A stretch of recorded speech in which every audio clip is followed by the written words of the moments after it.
এই পৃথিবীতে সর্বপ্রথম কৃষিকাজ করেছেন কোন নবী জানেন? আদম আলাইহিস সালাম।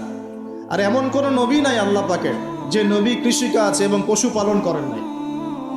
এমন কোন নবী নাই যিনি কৃষিকাজ পশুপালন করেন নাই। এটা নবীদের সুন্নত। কারণ নবীদেরকে মানুষকে সঠিক পথে আনতে হয়। যখন আপনি পশুপালন করবেন, কৃষিকাজ করবেন, তখন কিন্তু আপনার মধ্যে একটা ধৈর্য বাড়বে, মানুষকে নেতৃত্ব দেওয়ার একটা ক্ষমতা তৈরি হবে। তো মুসা আলাইহিস সালামকে আল্লাহ পাক 10 বছর ওই কৃষিকাজ করিয়েছেন, ফার্মে কাজ করিয়েছেন। শুআয়ব আলাইহিস সালামের ফার্মে তিনি 10 বছর কাজ করেছেন। কারণ বনু ইসরায়েলের মতো একটা ছিন্ন ভিন্ন জাতিকে তাকে নেতৃত্ব দিতে হতো। আল্লাহ পাক আগে তাকে তৈরি করেছেন। আল্লাহ বলেছেন ওয়াসতানাতুকা লিনাফসি, আমি নিজের জন্য তোমাকে তৈরি করেছি আগে। তো এই যে কৃষিকাজকে খারাপ মনে করবেন না।